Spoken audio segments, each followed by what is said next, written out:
Over 50% of Canadians are feeling financially paralyzed. Over half of the country, based on a study from RBC. They were going off of a data pool of about over 1,000 people, 1,100 people, I believe it was. And again, this is from a bank, so, take it for what it is. But even if it is remotely true, it is incredibly sad and such a testament to what is happening here in our country. Let's look at the story. Financially paralyzed, higher costs have Canadians feeling unable to move forward, RBC Poll says. As higher costs continue to erode cash flow, over 55% of Canadians are describing themselves as financially paralyzed, with almost half, 48%, reporting they can no longer maintain their current standard of living. Over 1/4 admitting their finances are in a constant state of chaos. So if you feel like this, you're not alone. So I don't know if that's encouraging or discouraging, but it does help to know that if you felt like you had a handle on your finances at one point in your life and all of a sudden you don't feel like you do, you're not alone. The outside forces are causing a little bit of chaos, causing you to adjust, figure things out, and ultimately, unfortunately, as many other people are feeling, you aren't able to maintain your current standard of living that you once enjoyed. The boomers will say, just cut down. You live outside your means. Go find another job. Make it work. I bought a house at X age. Why can't you? And yet here we are. Our economy is very much hurting. People are feeling it. The data's showing it. And the Liberals have constantly been doing their thing and gaslighting Canadians. But nothing new there. But I will share this. The other pieces of this poll I thought were interesting is that 48% of people believe that they won't be able to get ahead financially. 47% believe it not finding it easy to think about their financial future when they're struggling to handle their day-to-day expenses. 44% are worrying that it's not a matter of if, but when they'll run out of money to live comfortably. And 18% are feeling they are already over the edge financially. This is how people are feeling. This is where people are at, which can't possibly be true. There's no way. I don't believe it. I think people are terrible with their finances. I think they're lying to themselves. I think they're lying to the polls. Because I was told in 2015 that we would be investing heavily in the green economy, the future economy, the economy where there'll be new jobs, better opportunities. We'll leave the old world behind and move forward to the new, and it will help bolster our country. It will make us a green powerhouse, and we'll be on the forefront of the new sustainable economy. That's what I was promised. And I'm not going to allow the Liberals or Justin Trudeau to gaslight me saying that, we never really said that. No, I'll just pull up an article from the Liberal Party's website from 2015, September 2nd, promising that Liberals will invest in green infrastructure to grow our economy, create jobs, strengthen our cities and communities, and improve our health, well-being, and quality of life, announced the leader of the Liberal Party of Canada, Justin Trudeau, today. Ensuring that our infrastructure is able to adapt to new challenges like climate change and threats to our water and land is essential to our future prosperity, said Mr. Trudeau. Stephen Harper has failed to deliver a sensible approach to the environment and the economy. And in 2015, pretending that we have to choose between the two is as harmful as it is wrong. Liberals have a plan to invest in clean jobs, grow the economy, and protect the environment in communities like Trois-Rivières and right across the country.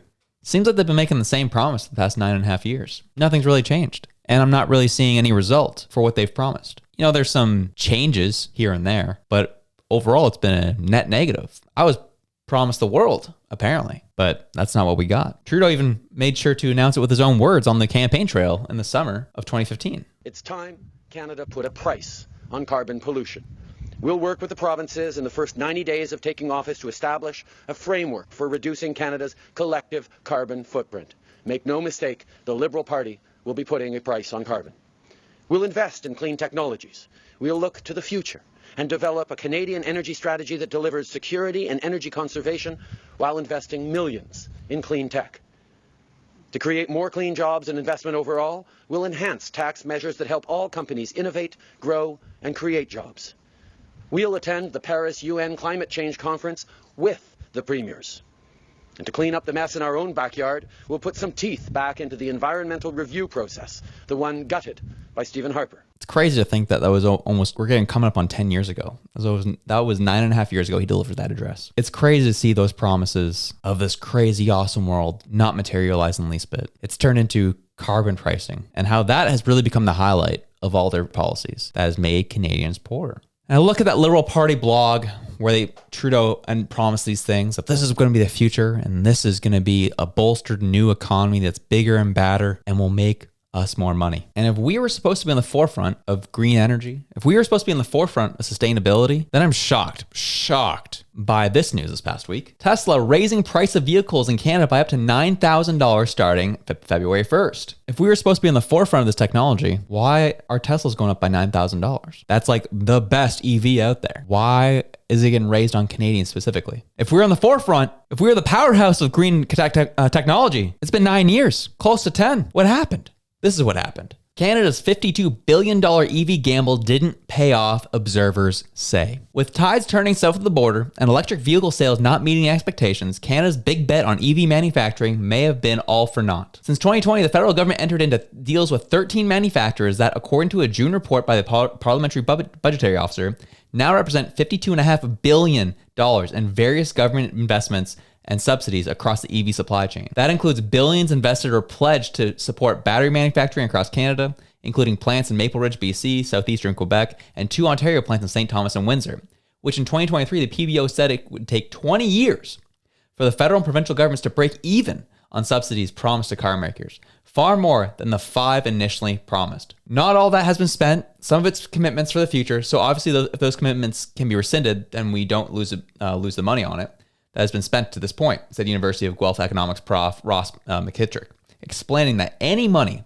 that's been spent so far is as good as gone. And with the Trudeau Liberals zero-emission vehicle rebate program running out of money earlier this month, Canada's auto industry held a press conference on Parliament Hill last week calling for an end to Canada's mandates. Automakers, McKittrick said, lose money making electric vehicles and aren't keen on being compelled to make them a core part of their business. The Canadian Vehicle Manufacturers Association has echoed that. Their whole industry is losing money. They don't want to be doing this, he said. The argument was simple. Well, you have to because we're going to force customers to buy EVs whether they want them or not, but the public isn't buying them. While EV sales were indeed brisk in the 2020s, McKittrick said they were typically purchased as second cars for high-income households. And that is completely correct. I might know a handful of people that use a Tesla, which is the top of the line in terms of range, as their primary car. No one out in the sticks is using an EV as their primary car. Few people in the city are using it as their primary car. And as people have lost money over things like the carbon tax and other policies, people have no money for EVs, period. Our quality of life has quickly diminished, and the promises that were given are no longer there. And this is the world the Liberals have given us. This is the false promises, empty logic, and tougher Canada that they've delivered us. I would definitely be on board with creating a more sustainable economy, a green economy, alongside what has made us successful up to this point. And then subsidizing where you can. If there's a better approach than using oil, then take that. If the oil's a better approach, then we continue on with oil. It doesn't have to be all or nothing. But I do believe there's definitely opportunities for green technology to subsidize other parts of our lives. But there's never a time where you completely try to get off of oil and go right into this green economy. None of it makes sense. Never did. And to those who've been paying attention for the past 9 years, you know it never did, and you were critical of it at the time, but you were told that you hated the environment, you were stuck in the past, and all you do is hate progress. Now here we are. EV vehicle prices going up. $52.5 billion invested in an industry that has all but shrunk, and now it's just kind of a niche industry. And Trump has taken over in America yet again, focusing on oil and producing energy. All we've done is invest $52.5 billion in anything but pipelines. We got you the TSX. Yeah, you're right. After you kiboshed the project and then repurchased it for 3 times the price. Yes, right. Yes, you did do that. Good job, Freeland.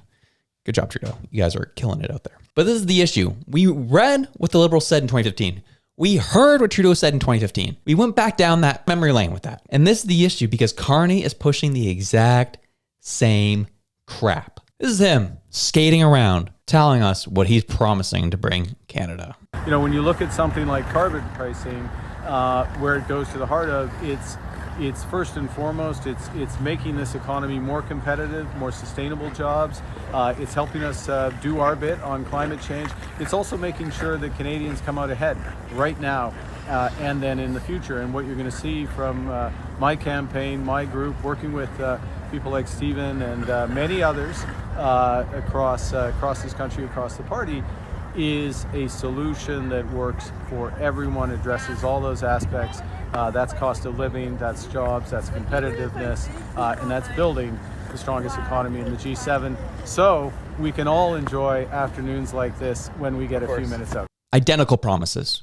We'll bolster the economy, help fight climate change, focus on green technology. It'll make us better. We'll have better new jobs, yada, yada, yada, yada. It's just recycle, repeat. It's literally the same thing because, well, we know where they're getting these ideas from. This wasn't all Trudeau's idea in the first place. But here we are. This is what we're dealing with. And this is why, with Mark Carney garnering so much momentum in the Liberal Party right now, he's likely going to crush Freeland. But shout out Chandra Arya. Let's go, my guy.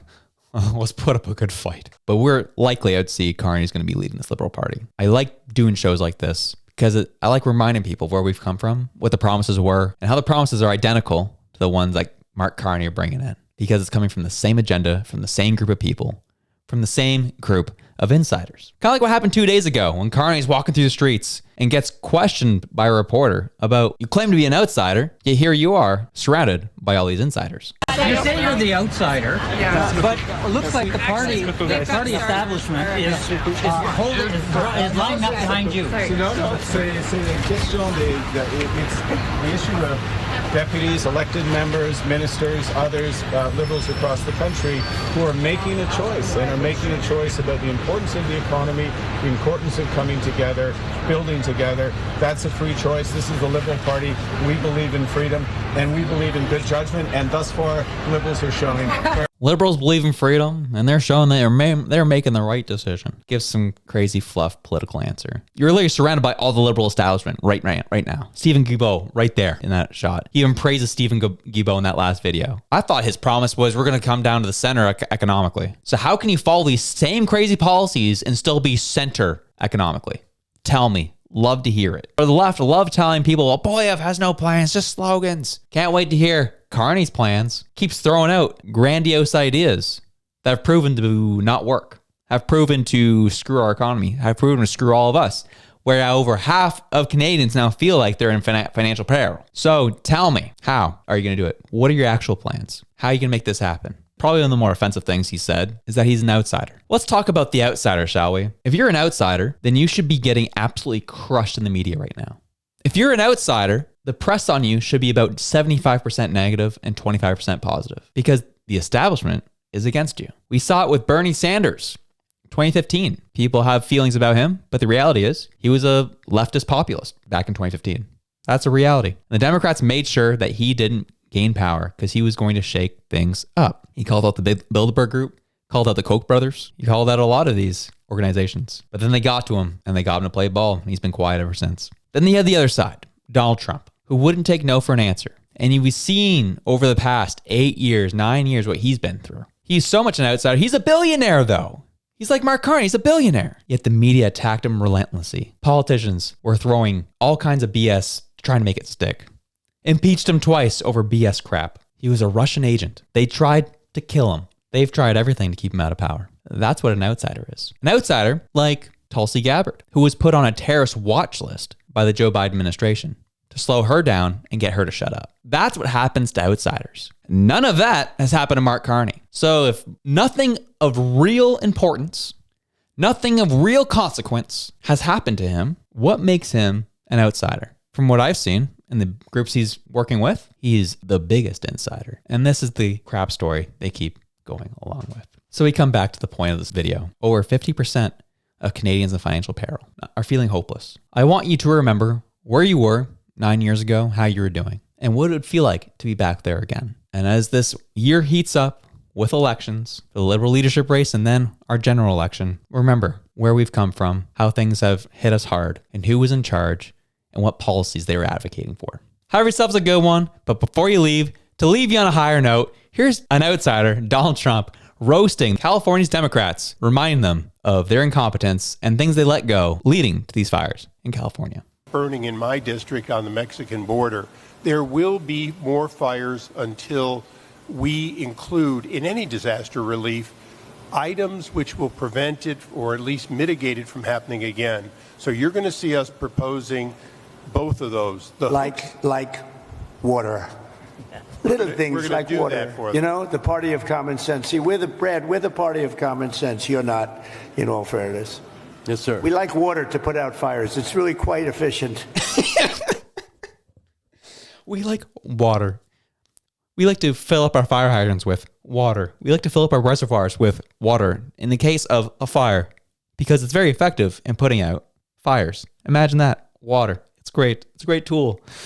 Oh, God bless. Have yourselves a great Saturday. I'm out.